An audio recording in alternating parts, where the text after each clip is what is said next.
welcome back to my channel. Today's February 24th, the day that this video is going on my channel. So that means that it's been 1 year of being married to my best friend, and so we decided to share some insight into our marriage and the things that we wish we knew before we got married, and also like a reflection of the last year of being married to each other. I shared a video 2 weeks ago of things I wish I knew before our wedding and wedding planning tips. You can go and check that out in the suggested videos above. But let's go ahead and share some, I guess, knowledge and tips that we've learned over the past year of being married. We're obviously not experts because it's only been a year, but I think it's exciting to see how far we've come, because marriage is hard and making it a year is... It's great. Yeah. So when I look back on before we were married, I think that the thing I thought would happen the most when we were married is like spending a lot of time with each other. But Neil was still in school the semester we were getting married. I took off school that semester. And so the day after we got married, he went to school. And then I think he went to school the next day, and then we were able to go on our honeymoon. But I thought that we would always spend time together. And obviously we do spend more time together than we did when we were dating. I mean, we wake up almost every day next to each other and go to bed almost every night next to each other. But I thought that we would have more time together. And I thought it would be like this little fairy tale life of like, oh, I get to hang out with you all the time. It's always going to be like a date. When in reality, we were still going to work full time. We were still going to school full time. We still had church. We still had extracurricular activities. We still were hanging out with our friends. So in our dating life, when we couldn't see each other that much, it was the same in our marriage, except we lived with each other. And so I thought we would always be with each other because we lived with each other, and we weren't, because we still had everything else we were supposed to be doing. So I think that was a shock to me. Like the first week I was like, wow, kind of want to hang out with my husband, but we were so busy. And eventually we did go on our honeymoon, and we've made it work now. We have little date nights here and there. Obviously we don't need to spend every waking minute with each other, but that first month of being married, I was like, okay, I married this dude. Where is he? He's out studying till 10 p.m. and I'm going to bed, or he bikes at 3 a.m. and I'm still in bed. Maybe I should get out of bed. Maybe that's the tip we've learned here. For me, I think communication and just being honest was a huge change. Well, you communicated and you were honest. I communicated and being honest, but I think that's the most important thing. You know, you hear it from other couples, and you know, communication is important, and I kept hearing that, but then didn't realize until we were actually married, how to implement it. Yes, into... I needed to communicate. I've always been more of a independent person, just kept things to myself, take care of things myself. So with marriage, you know, being, you know, just communicating was a huge thing for me. Just making sure to be honest with everything, or just, you know, just overly communicating, because before you get married, it's just you. You don't have to tell your parents everything you do. You're a grown man. You're on your own, you're living on your own, and then you live with someone, and you have to constantly communicate things that you didn't have to before. Hey, I'm gonna buy this thing with my own money. You know, you have to communicate those things, because now it's not your own money. Now we're using that money to pay for our bills together and our dreams and goals together. So it's communicating about things that you didn't really have to before you got married, because you were on your own, you were doing your own thing, and now what you do affects another person. Right, or just schedule-wise, you know, hey, I'm gonna be out studying later tonight, you know. And I'm like, oh man, we had dinner with my parents. It's oh, we probably should have. So communication and honesty was a big thing for me. Well, you know, I'm always honest, but you know, just communicating about everything was a big thing. And when you say honesty, you mean talking about your emotions, because he would, in the beginning of our relationship, well, in our relationship and in our marriage, he wouldn't communicate his emotions. And so I'd be like, you're acting kind of strange. But he's always used to bottling up his emotions and not putting that on anyone else, because it's a burden to them, but it's not a burden. And so having to be honest about your emotions was a stepping stool. I think another thing, you know, just with marriage and, you know, being 1 year, I think one thing that is important is to always encourage each other, and, you know, you want the other person to win, you know, with work or school, you know, always being encouraging, always having your partner's back. I think is a huge key in importance to making marriage or a relationship work. You know, always having Kristen's back for everything, supporting, encouraging, whether it's, you know, the truth, whether it's hard to hear, but you know, you always want to make your person win, which I think is a huge thing. So I brought our premarital counseling folder down of like our expectations of what marriage was, and that was before obviously we got married because it's premarital counseling. So I wanted to go through it while we were doing this video to kind of reflect on what we thought would be our biggest problems and what we thought would be our biggest successes. So in the beginning of our marriage, when we were still engaged, we did the SYMBIS premarital counseling. And so the strengths that we bring to our relationship before we got married was that I kept our emotions in check. Would you agree with that? Mm-hmm. I still do that. Perseveres when the going gets tough. Yeah. I feel like I kind of lacked in that. Sometimes I gave up a lot in our marriage. That sounds awful. I don't think you did. Results oriented to reach shared goals. Yeah, but sometimes I get like super results oriented. I don't think about anything else except getting the results. Okay? Takes initiative without frauding. What?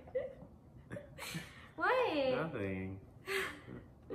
Okay, a competitive spirit that can lead to fun. Do you still agree with that? Uh-huh. My competitive spirit leads to fun, yes. Not anger or frustration. A little bit. I don't know. Okay, for Neil, it was the strengths that he brought to our relationship before we got married would be ensuring sound judgment together. I would agree with that still. An excellent listener. Half the time.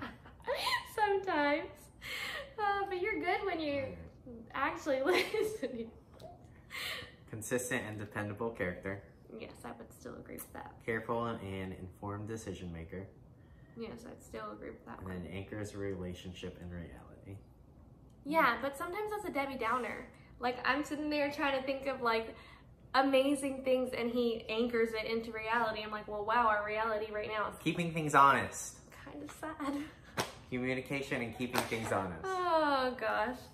Okay, and then there was a section that said how your partner may perceive you under stress.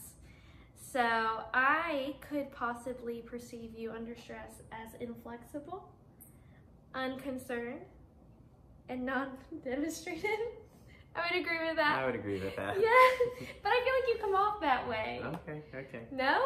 Yeah, I think so. You agree? Yeah. Okay. All right, and then for Kristen, egotistical, nervy, and aggressive. Do you still agree with that? I still agree with that. That's awful. She's pretty aggressive. I am aggressive. I don't mean to be.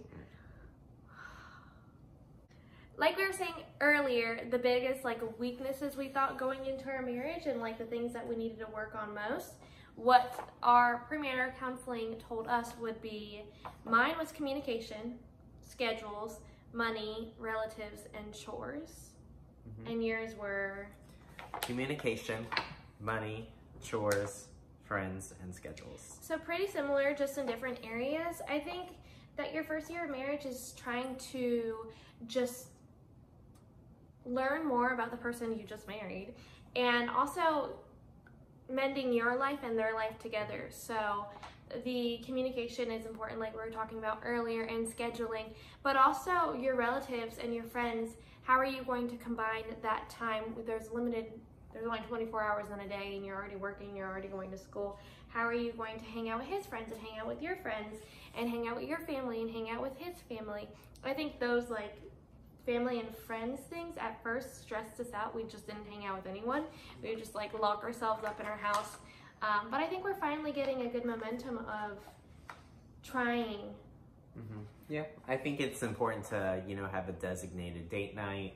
For each other. For each other, and then we have certain nights that we both hang out with our own friends, or, I'll have my own workout schedule. She'll hang out with her friends after work while I'm doing other stuff. So we kind of try to mend our schedules together to where I do my stuff and she does her stuff on the same day, to where we get to I don't know, just be able to be flexible with everything. Yeah, and balancing the family at first was a little difficult because I hang out a lot with my family, or I did beforehand, and they live in the same town as us, and so I could just go 5 minutes down the street and hang out with them, but his family lives an hour and a half, and so we rarely go over there. And I think we've done a lot better these last few months in our marriage. Not that our marriage is ending, goodness. The last few months in this 1 year of our marriage, and trying to hang out with his family more, because that's what's important to us. Those are the things that are most important to us in our life, is just our family and our friends and each other. And so trying to balance that is a little difficult the first year of marriage, but I think we learned and we grew from it. Yeah, we made it work. Lastly, the things that we wish we knew before marriage, and I guess we kind of knew this before marriage, but you know a lot of things before you go into something, but it's different when you're in it. And so like the budgeting and the finances, I think that was difficult the first year of marriage, because we were trying to figure out, well, where is our income coming from? Is it coming from my job? Is it coming from your 5 jobs? Is it coming from my own business? And then how are we going to spend that income? We have so many bills that we have to put together. My personal ones, your personal ones that we've gotten together. And then we want to do certain things. We want to go on vacation. We want to buy a car. We have these like financial goals. So how are we going to every month, or maybe every day, or maybe every week, schedule a little budget that we both agree on to meet our financial goals and to keep the electricity on? I think that was difficult the first few months because he hated talking about money. But I need to know where the money's going. I can't just sit there like, oh yeah, we have $20 left. I wonder where it went. You know, I have to know exactly where it's going and make sure that we're being responsible with our money. I guess that's just the way that I grew up, making sure that I had enough to get by.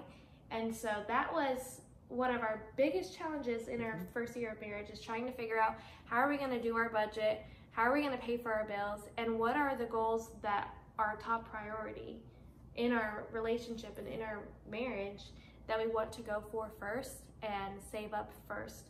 So I think that's a lot of the things that we wish we knew before marriage, some reflections of things that we've learned in our marriage. You have any tips about marriage now that you're an expert of 1 year? You know, with the finances, you know, we both learned that, you know, Kristen was a lot stronger in the budgeting, the finances. So I've let go of all of that, and she does that weekly for us. And, you know, these past few months have been a lot better in just being able to budget, take care of different financial goals, bills and incomes and everything. So it's been a good journey. Yeah, and I communicate with him every month, or like every paycheck, hey, I'm gonna put this money towards this area, you good with that? And all he has to do is say, yeah, I'm good with that, or hey, why don't we put it towards this? Instead of us like sitting down, writing down every single thing. And that's a big stressor for him, and it's not for me. I like it. I like trying to figure out where we should put our money. So I think just communicating that and seeing where your strengths are in your marriage and where your weaknesses are, and let your spouse help you with your weaknesses and you take care of your strengths. Yeah? Yeah, all right. All right, well, happy 1 year. Happy 1 year. Thank you so much for watching what we wish we knew before we got married, a little bit of our premarital counseling stuff that kind of was a big factor in our marriage, and some tips that we've learned throughout the year being married to each other. If you have been married for a while, or you just got married, go ahead and put some of the things you wish you knew before you got married, because a lot of people don't tell you certain things, except the first year is hardest and those kind of things that aren't very helpful. So go ahead and put those in the comments below, and I'll see you next week.